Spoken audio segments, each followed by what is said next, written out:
हे guys, very good morning. जैसा कि हमने साइंस का 1.3 एक्सरसाइज कंप्लीट कर लिया, अब हमारा जो नेक्स्ट एक्सरसाइज है 1.4, उसके लिए हमें कुछ लॉ की ज़रूरत है। अभी आपने जो ट्रूथ टेबल के जो आपने प्रूफ किया था, उसमें आपने ट्रूथ टेबल बना के जो भी आपको स्टेटमेंट दिया रहता था, पैटर्न दिया रहता था, उसको आप प्रूफ करते थे। अभी आपको क्वेश्चन कैसा आएगा? Without using truth table.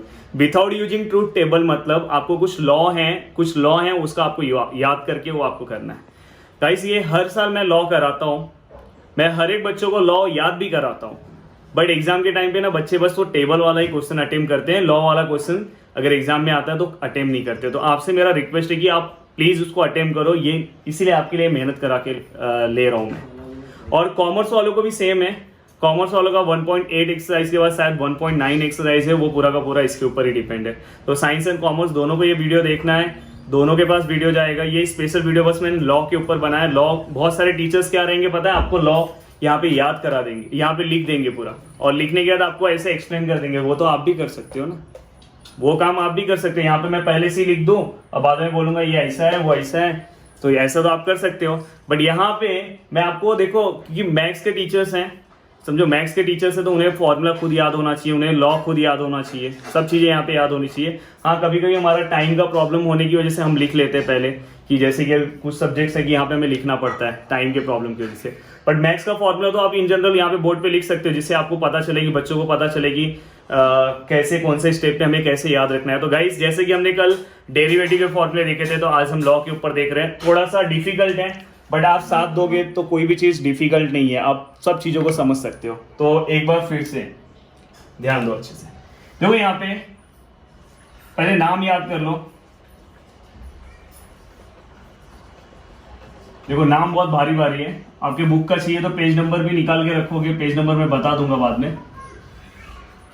Exercise के पहले ये पेज नंबर भी आपको मैं बता देता हूँ, चाहिए तो आप निकाल के रखो। कहीं कहीं पे आपको नाम दिखाई नहीं देगा। पेज नंबर 19 है, साइंस के बुक में 19 है, और कॉमर्स के बुक में भी एक्सरसाइज के पहले ही होगा। क्योंकि यहाँ पे मैंने पहला आइडेम्पोर्टेंट लॉ लिखा, देन दूसरा मैं बस लॉ के नाम लिख देता हूँ, फिर हम एक एक लॉ को मैं यहाँ पे लिखते भी जाऊंगा।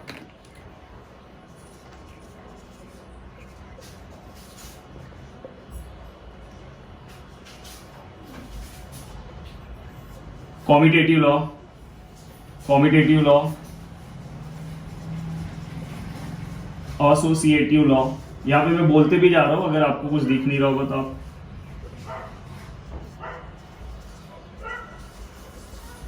Distributive law,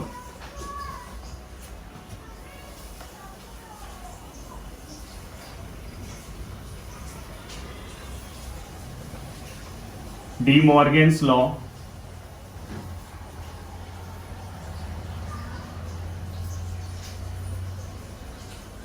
identity law, guys confuse मत होना, इन्वोल्यूशन लॉ, बहुत ही इजी है, बस नेमिंग आपको अच्छे से याद हो जाए। नेमिंग भी मैं आपको याद करा के ले लूंगा। कॉम्प्लीमेंट लॉ, कॉम्प्लीमेंट लॉ के बाद absorption law and conditional law and bye conditional law. Okay, हो सकता है इसमें से एक आध मिस हुआ रहेगा, बट मैंने यहाँ पे सब तो लिखा है। अगर कुछ हुआ रहेगा तो मैं बीच में करा दूंगा। अब देखो, आपको यहाँ पे मैंने पूरे लॉ याद करा दिए, तो सबसे पहले आप एक एक लॉ का नाम याद कर लो, क्योंकि आपको ना ये लॉ के नेमिंग लिखने पड़ेंगे। जहां पे आप जो स्टेप पे जो लॉ यूज करोगे वो आपको लिखना पड़ेगा। तो बस आपको ये अंदर का याद होगा तो नहीं चलेगा, आपको ये सब चीजें भी याद होनी चाहिए। तो पहला कौन सा है? Idempotent law. क्या है? Idempotent law, idempotent law, idempotent law, idempotent law. दूसरा कौन सा है? Commutative law. कॉम्यूटेटिव लॉ तो आपने फिजिक्स में सुना होगा। Then associative law, associative law, then distributive law. अब देखो यहाँ पे जो इंपॉर्टेंट है वो भी मैं आपको मार्क कर देता हूँ, जो बहुत इंपॉर्टेंट है। देखो ये वाला बहुत ही इंपॉर्टेंट है, तो ये तो आपको याद कर ही लेना चाहिए। एसोसिएटिव लॉ भी कहीं कहीं पे आएगा, इतना ज्यादा इंपॉर्टेंट नहीं है, बस मैं इसको एक ही मार्किंग करता हूँ, बट ये बहुत इंपॉर्टेंट है। देन नेक्स्ट आपको ये बहुत इंपॉर्टेंट लॉ है, आइडेंटिटी लॉ, बहुत ही ज्यादा इंपॉर्टेंट है। देन आपको कॉम्प्लीमेंट लॉ बहुत ही ज्यादा इंपॉर्टेंट है, और ये दो लॉ अच्छे से करके रखना। और एक ये, बस आपका इतने लॉ में काम हो जाएगा। मोस्टली आपका यही सब लॉ में चलेगा। डिस्ट्रीब्यूटिव तो बहुत ही चलेगा, distributive and identity and complement, ये तो बार बार चलेगा। समझ में आए? यानी कौन सा बोला? डिस्ट्रीब्यूटिव, आइडेंटिटी, एक सेकंड मार्कर ले लूं मैं, distributive, identity and complement, DIC, या तो CID याद करके रखे रहो। CID मतलब कॉम्प्लीमेंट, I मतलब आइडेंटिटी एंड D मतलब डिस्ट्रीब्यूटिव। तो आप याद करके रखो, ये तीन में आपका ही सम चलेगा, बट आपको हर एक चीज आना चाहिए, इसलिए मैं आपको यहाँ पे बता रहा हूँ। देखो अब मैं एक एक आपको सॉल्व करके देते जाता हूँ, एक एक लिखते जा रहा हूँ। देखो यहाँ पे पहला वाला कौन सा है?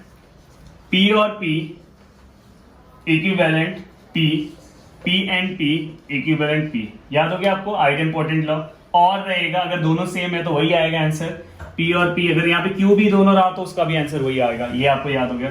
कॉम्यूटेटिव लॉ बहुत ईजी है। कॉम्यूटेटिव लॉ पता है क्या बोलता है? देखो यहाँ पे मैंने क्या लिखा, P और Q, इसका इक्विवेलेंट अगर जो है, इसका इक्विवेलेंट मैं ये भी लिख सकता हूँ। क्या मैं लिख सकता हूँ? Q और P, जस्ट उसका अपोजिट। अगर यहाँ पे एंड है तो मैं इसको ऐसे भी लिख सकता हूँ, Q एंड P। समझ में? जस्ट उसका अपोजिट। यहाँ पे और है, P और Q है, तो इसको मैंने Q और P लिख दिया। अब देखो एसोसिएटिव लॉ तो बहुत इजी है। देखो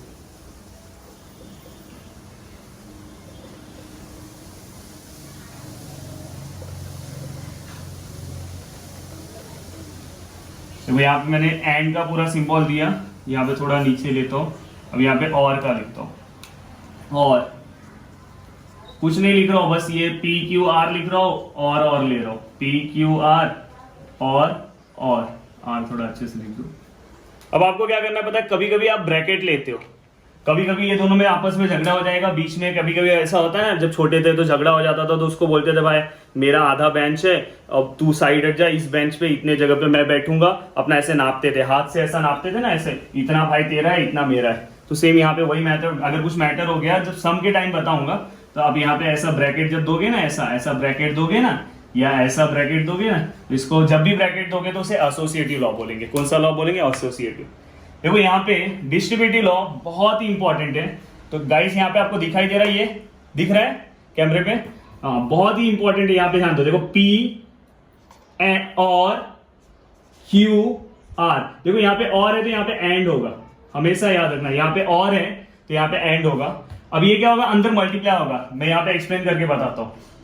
देखो जैसे अंदर x प्लस वाई है और बाहर z है, तो क्या होगा पता है? z इंटू एक्स होगा, प्लस फिर क्या होगा? z into y. जैसे अंदर मल्टीप्लाई होता है ना, वैसे सेम यहाँ पे आपको मल्टीप्लाई करना है। देखो ये वाला टर्म अंदर, बाहर कौन सा टर्म है? बाहर कौन सा टर्म है? बाहर कौन सा टर्म है? P, और ये किसको मल्टीप्लाई होगा? एक बार Q को होगा, Q को। समझ में है? फिर हम बीच का साइन लिखते हैं ना, बीच का, फिर बीच का साइन लिख दो। और फिर से ये वाला टर्म किसको मल्टीप्लाई हो जाएगा? ये वाला टर्म लास्ट वाले को, P और R। गाइस याद हो गया होगा, आपको रटना नहीं है, जस्ट मल्टीप्लाई करना है। देखो यहाँ पे एक और बताता हूँ, P, अब देखो और है ना, अब पहले एंड हो गया Q और R। क्या करना है आपको? जस्ट अंदर मल्टीप्लाई करना है। देखो पहला वाला टर्म कौन सा है? P एंड Q और इधर, और फिर से ये वाला, इसको R को मल्टीप्लाई होगा, P एंड R। तो गाइस यहाँ पे आपको समझ में आया? बहुत इंपॉर्टेंट लॉ है, आपको समझना चाहिए। यहाँ पे जस्ट एक बार अगर नहीं समझा होगा तो पीछे देख लेना फिर से वीडियो को। डी मॉर्गन्स लॉ ऑलरेडी आपको आता है, मैंने सिखाया था निगेशन। ये वाला आपने सीखा है, negation of P and Q। आता है सबको? आपको निगेशन ऑफ P और Q आता है सबको? आता है ना आपको? आपने ही तो लिखा था इसके पहले, निगेशन P और ये एंड का क्या हो जाएगा? और ये निगेशन इसको जाएगा, अंदर मल्टीप्लाई हो जाएगा। यहाँ पे भी क्या हो जाएगा? Negation P and negation Q हो गया। नेक्स्ट आपका आइडेंटिटी लॉ है, वो मैं बताता हूँ क्योंकि बहुत ही इंपॉर्टेंट है। और इससे पहले ये सब बता देता हूँ। Negation of F which is equal to T and negation of T which is equal to F, इसको हम क्या बोलते हैं? Involution law. कॉम्प्लीमेंट लॉ बहुत ही सही है, P and negation P equal to P और निगेशन P इक्वल टू, देखो P एंड निगेशन P और निगेशन P, देखो दोनों सेम है, दोनों के दोनों क्या है? सेम है। फिर यहाँ पे थोड़ा सा एक्सप्लेन करते हैं। P एंड निगेशन P, अगर यहाँ पे Q एंड निगेशन Q, मतलब दोनों सेम रहेंगे और बीच में एंड का साइन रहेगा और लास्ट वाले को निगेशन होगा। तो ये दोनों में आंसर क्या आएगा, ये दोनों में आंसर एक का ट्रू आएगा, एक का फॉल्स। किसका ट्रू आएगा, तो देखो अगर कोई हमें और कुछ दे दे ना, और अगर और लाइफ में रहता है ना, और समझ में आ रहा है कि नहीं, लाइफ में और ऑप्शन रहता है ना तो बहुत अच्छी बात होती है, तो ये ट्रू होता है। तो दोनों में से और कौन सा, मैं ऐसे याद रखता हूँ, और आया तो मतलब हमारे लाइफ में और ऑप्शन है, एक ही ऑप्शन नहीं है, बहुत सारे ऑप्शन है, मतलब ये कंडीशन अच्छा है, इसका आंसर क्या आएगा, ट्रू। और एंड का आंसर क्या हो जाएगा, फॉल्स। एंड आया मतलब एक ही ऑप्शन है, उसके बाद कहीं पे लाइट क्या हो जाती है, बंद जाती है, फिर वहां पे एंड रहेगा तो उसके आगे कुछ कर ही नहीं सकते, तो क्या आएगा, फॉल्स। बट कहीं पे ऑप्शन बहुत सारे रहते हैं तो क्या, ट्रू। तो इसको प्लीज अच्छे से याद रखना, बहुत ही इंपॉर्टेंट है ये। तो आप याद कर सकते हो P और निगेशन P इक्वल टू क्या आएगा, ट्रू। और है लाइफ में, और ऑप्शन है, और ऑप्शन है। नेक्स्ट आपको एब्जॉर्प्शन लॉ बहुत ही इजी है। देखो P P Q लिखने का, यहाँ ब्रैकेट लेने का। अब देखो यहाँ पे आपने एंड लिया तो यहाँ पे और दे दो, P P Q। अगर समझो यहाँ पे एंड है तो यहाँ पे और यहाँ पे एंड, तो इसका जो आंसर है वो P आएगा। ये आप याद रखना। कैसे पता है, देखो यहाँ पे आपको दिखाई दे रहा होगा P, दिखाई दे रहा है कि नहीं, यहाँ पे ये P है और यहाँ पे भी क्या है आपको दिखाई दे रहा है, P दिखाई दे रहा है। समझ में, ये इसका जस्ट अपोजिट। ये दोनों अगर सेम हो गए, ये दोनों अगर सेम हो गए तो इसका आंसर ये आएगा। तो इसको आप जस्ट याद रखना है, इसको दोनों P P है, इसकी तरह मत लेकर आ जाना। यहाँ पे P और Q अलग अलग है, यहाँ पे दोनों P P है, तो इसका आंसर क्या आएगा, P और P। देन ये इतना इंपॉर्टेंट भी नहीं है। बाद में कंडीशनल लॉ, ये ऑलरेडी आपने याद किया है, इसका निगेशन आपने याद किया है, ये नहीं याद किया आपने, इसका निगेशन याद किया। इसका निगेशन कोई मुझे बता सकता है, कल मैंने बताया था ऐसा निगेशन, क्या बताया था, P एंड निगेशन Q। तो ये बताया था ना, याद होगा आपको। तो वो निगेशन जो रहेगा वो यहीं से आता है। यहां से कैसे आएगा पता है, इसका आंसर क्या आएगा बताऊं, और क्या आएगा, और P और बस आगे निगेशन है, आगे क्या है, निगेशन है। अगर इसी को आप इसी का निगेशन लोगे तो जो आपका आंसर था ना वही आंसर आएगा। अभी बाय कंडीशनल में क्या आएगा, देखो बाय कंडीशनल में आंसर क्या रहेगा, यही सेम यहाँ पे सेम यही रहेगा। देखो यहाँ पे निगेशन P और Q, यहाँ पे भी ऐसा है, यहाँ पे निगेशन Q हो जाएगा और यहाँ पे P आ जाएगा। आपको मैंने सिखाया था अपोजिट हो जाएगा, और बीच में क्या आ जाएगा, एंड आ जाएगा। क्या आ जाएगा, एंड। उसके अंदर उल्टा है क्योंकि वो निगेशन है, वो जो हमने पढ़ा था ना वो निगेशन था, तो इसलिए यहाँ पे अगर इसका उल्टा लोगे, यहाँ पे निगेशन और निगेशन क्या हो जाएगा, जैसे अभी समझो इसी को मैं निगेशन में लूंगा तो वो वाला आंसर आ जाएगा। देखो इसी को निगेशन में ले लो, देखो आंसर आ जाएगा। निगेशन कैंसिल हो गया P, बाद में इसका क्या एंड हो गया, और यहाँ पे एक निगेशन जाएगा अंदर, मल्टीप्लाई होगा निगेशन Q, तो वहां से आया। तो आप कंफ्यूज मत होना, कोई भी एक आंसर आप याद करके रखे रहना, ये लॉ है, समझ में। आप कंफ्यूज मत होना कि बोलना सर वहां पे आपने, क्योंकि वो निगेशन का पार्ट है। तो फिर से बता रहा हूं, P इफ देन Q या conditional Q which is equal to P और Q, और आगे P के आगे क्या निगेशन है, और यहाँ पे भी सेम वही है, और यहाँ पे जस्ट Q और P को किया, बीच में ये दोनों और है, तो बीच में क्या एंड है।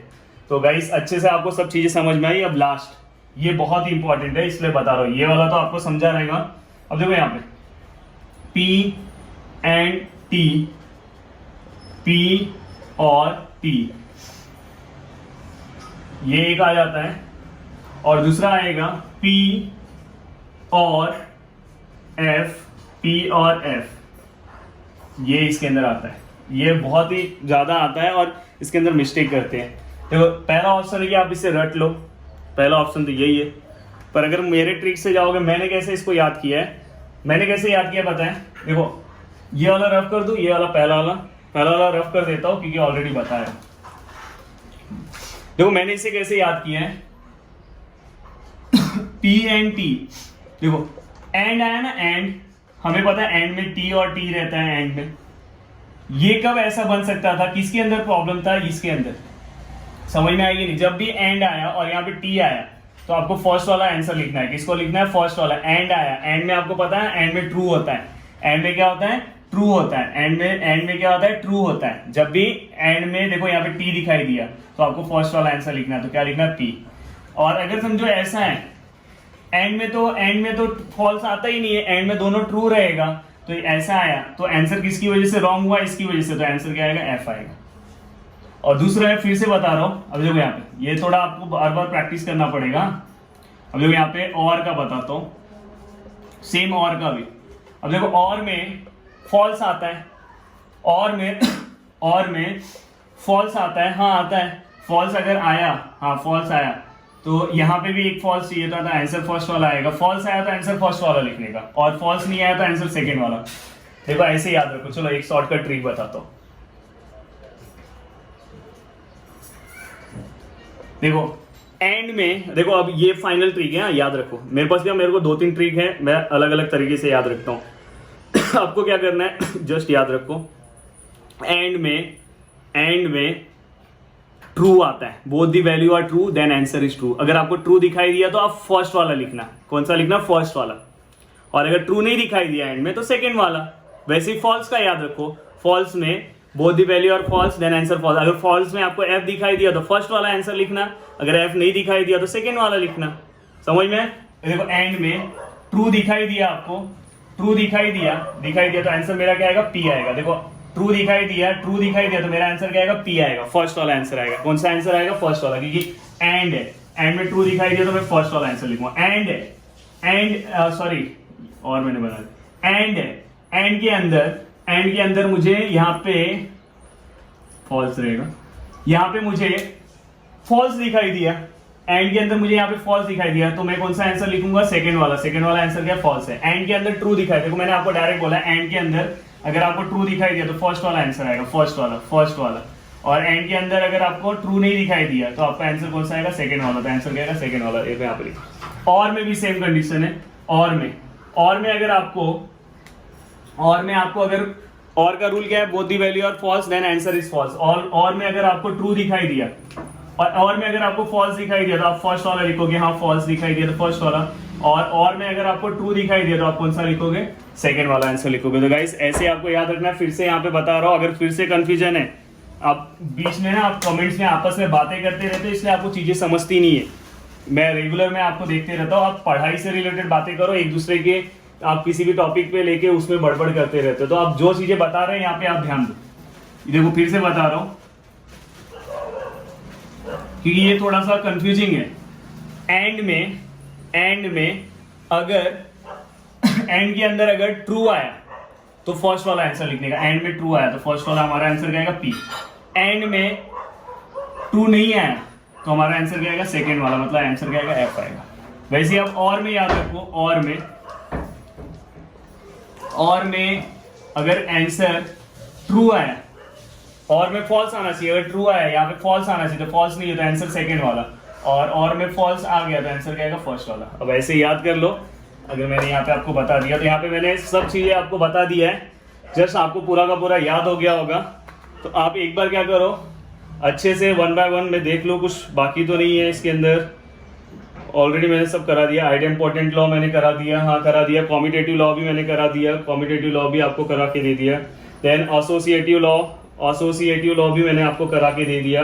एसोसिएटिव लॉ इतना इंपॉर्टेंट नहीं। डिस्ट्रीब्यूटिव लॉ भी मैंने आपको करा के दे दिया। डिस्ट्रीब्यूटिव लॉ जस्ट आप चेक कर लो अपने बुक पे, यहाँ पे मैं देख रहा हूँ कि मैंने डिस्ट्रीब्यूटिव लॉ कराया है। देन डिस्ट्रीब्यूटिव लॉ के बाद डी मॉर्गन्स लॉ भी मैंने करा के दिया है। डी मॉर्गन्स लॉ भी अगर आप देखोगे आपके बुक पे दिखाई दे रहा होगा। देन मैंने आइडेंटिटी लॉ करा के दिया है, जो अभी हमने किया। देखो P and T equal to P दिखाई दे रहा होगा, P और F इक्वल टू F दिखाई दे रहा होगा। तो ये बहुत ही कंफ्यूजिंग होता है। प्लीज जो मैंने ट्रिक बताया वो आप साइड में लिख लो, बाद में नहीं तो भूल जाओगे। फिर इसको रट्टा मार के रखोगे तो नहीं चलेगा, इसको समझ के रखना है। इन्वोल्यूशन लॉ आपके बुक में नहीं है, ये जस्ट आप याद करके रखे रहो। अगर आया तो ये आपके सिलेबस में नहीं, यहाँ पे दिया नहीं है, जस्ट मैंने आपको एक्स्ट्रा बता दिया। कॉम्प्लीमेंट लॉ है आपको यहाँ पे। देखो P and negation P equal to F, P और निगेशन P इक्वल टू, आपको यहाँ पे ट्रू दिखाई दे रहा है। देन आपको नेक्स्ट एब्जॉर्प्शन लॉ दिखाई दे रहा होगा। एब्जॉर्प्शन लॉ जो मैंने आपको बताया उसके अकॉर्डिंग ही वो लॉ है, वहां पे आप देख लेना, आपको दिखाई देगा। देन कंडीशनल लॉ भी आपको दिखाई देगा बुक पे, और बाय कंडीशनल लॉ भी मैंने यहाँ पे लिख के दिया है। तो गाइस यहाँ पे मैंने A to Z यहाँ पे जो भी आपके सिलेबस में लॉ था मैंने सबके सब लॉ करा दिए, आपको याद करके रखना है। कुछ लॉ जो है मैं फिर से आपको रिवाइज करा देता हूँ, आपको याद हो जाए, समझ में।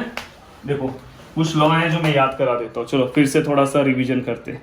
देखो डिस्ट्रीब्यूटिव लॉ क्या बोलता है, डिस्ट्रीब्यूटिव लॉ ऐसा आएगा। देखो ऐसा भी आ सकता है, आपको ऐसा लिखना रहेगा, ये जस्ट अंदर मल्टीप्लाई करो, जस्ट अंदर मल्टीप्लाई करो ये वाला टर्म। देखो ये वाला टर्म यहाँ गया, यहाँ पे क्या है क्यू है, एक बार क्यू से मल्टीप्लाई और बीच में क्या है, बीच में एंड है उसको दे दिया। फिर ये वाला टर्म फिर किससे मल्टीप्लाई होगा, आर से मल्टीप्लाई हो जाएगा। तो यहाँ पे आपको समझ में आया, डिस्ट्रीब्यूटिव लॉ यही है। कभी कभी हो सकता है कि आपको ये दिया हो और आपने ऐसा लिखा हो तो भी वो डिस्ट्रीब्यूटिव लॉ है। आपको दोनों में कॉमन क्या दिखाई दिया, तो आपने वो बाहर ले लिया तो अंदर क्या बचा क्यू और यहाँ से एंड और यहाँ से आर, तो ऐसा भी डिस्ट्रीब्यूटिव लॉ अप्लाई होता है। ये आपका हो गया डिस्ट्रीब्यूटिव लॉ, एक इंपॉर्टेंट था। Then complement law. Complement law याद है आपको, मैंने बताया था ऐसा, ये लॉ ऐसा बताया था, लाइफ में दोनों पी है, सेकेंड वाले को निगेशन है। अगर और आया तो ऑप्शन बहुत सारे हैं, और इधर भी है उधर भी है, तो आंसर क्या आएगा टी। और अगर एंड आया तो आंसर क्या आएगा फॉल्स। जो मैंने ट्रिक किया वही आपको याद रखना है। देन नेक्स्ट है आइडेंटिटी लॉ, जो अभी रिसेंट फिर से मैं रिवाइज करा रहा हूँ। यहाँ पे आइडेंटिटी लॉ, पी एंड, यहाँ पे टी है, पी एंड यहाँ पे एफ है। बताओ चलो कमेंट्स करो क्या आएगा, पहले का आंसर क्या आएगा, जल्दी बोलो फास्ट। देखो एंड आया, एंड यहाँ पे आया तो ट्रू होगा तो फर्स्ट वाला लिखूंगा, फॉल्स होगा तो सेकंड वाला, ट्रू है तो फर्स्ट वाला, फॉल्स है तो सेकंड वाला फॉल्स। वैसे ही आप और का याद रखो, और का याद रखो, और में क्या होता है फॉल्स होता है ना, both the value are false then answer is false. False आया तो फर्स्ट वाला लिखूंगा, फॉल्स नहीं आया तो सेकंड वाला, फॉल्स आया तो आंसर फर्स्ट वाला, फॉल्स नहीं आया तो आंसर सेकंड वाला, हो गया। जस्ट ऐसे ही आपको याद रखना है। समझ में आई नहीं, ये चीजें अब देख लेना कोई अगर आपको ऐसा कंप्लीट करा के दे रहा होगा अब जहां पे भी, तो इसलिए बोल रहा हूँ कि जो भी आपके दोस्त होंगे उनको एक बार ये वीडियो भेज देना, वो देख ले, उन्हें भी कुछ ना कुछ नया सीखने को मिलेगा। समझ में? तो यहाँ पे आप जैसे कि मैंने कहा आपको डेरिवेटिव के फॉर्मूले लिए थे, मैंने वो बताया था ना आपको ट्रिग्नोमेट्री कैसे याद रखना है। सी जहाँ पे आएगा वहाँ पे माइनस लेना है, पहला वो दोनों छोटे होते हैं, फिर हाइट बढ़ता है, मतलब स्क्वायरिंग आएगा दो को, एंड देन बाद में हम डबल हो जाते हैं। समझ में आएगी नहीं, देन दो नंबर मल्टीप्लाई है, दो वहाँ पे जैसे सेक एक्स का है, सेक एक्स इंटू 10x। तो मैं हमेशा आपको लॉ फॉर्मूले सब आपको मैं याद करा के दूंगा, आपको कुछ भी नहीं याद करना है, सब मैं करा के दूंगा। बस आपको क्या करना है, बुक पे लिखना है और सिस्टमेटिक अच्छे से करना है। तो गाइस यहाँ पे आपका ये लॉ कंप्लीट हो गया। आज आपको इसे 10 टाइम लिख के ग्रुप में डालना है। कितने टाइम? 10 टाइम। प्लीज लिखो, मैं आपसे ज्यादा टाइम लिखा हूं। जब मैं पढ़ रहा था ना, मैंने बहुत टाइम लिखा, और जब भी मैं इस टॉपिक को जब भी मैं लेता हूं उसके पहले मैं प्रैक्टिस करता ही हूँ, बार बार मैं उसे लिखता। जब भी मैं 12th में था, जब भी मैं बार बार लिखता था, जब भी मैं रिवीजन करता था, मैं बार बार प्रैक्टिस करता था। तो मैं इसलिए ये 10 टाइम भी बहुत कम है। प्लीज आप मेहनत करो, उठो और 10 टाइम प्रैक्टिस करो। ये मत सोचना है सर ने कितना होमवर्क दे दिया। 10 टाइम अच्छे से प्रैक्टिस करो, 2-3 बार देख के लिखो। देखो उसमें साइन का मिस्टेक होगा, फिर बाद में ना 5 to 6 टाइम बाद में आपको बहुत ही अच्छे से आने लगेगा, और फिर जब मैं कल टॉपिक लूंगा ना तो आप अपने आप आंसर दोगे। तो गाइस प्लीज आज अच्छे से आप कर लेना कंप्लीट, फिर हम नेक्स्ट एक्सरसाइज पे जाएंगे। ओके, जितना हो सके वीडियो को लाइक करो। आप वीडियो को लाइक नहीं करते हो, इतना मेहनत करता हूँ, प्लीज आप वीडियो को लाइक करो, और हो सके तो सब्सक्राइब करवाना। जिसको ज़रूरत है वहाँ तक वीडियो भेज दो और शेयर करो। Thank you.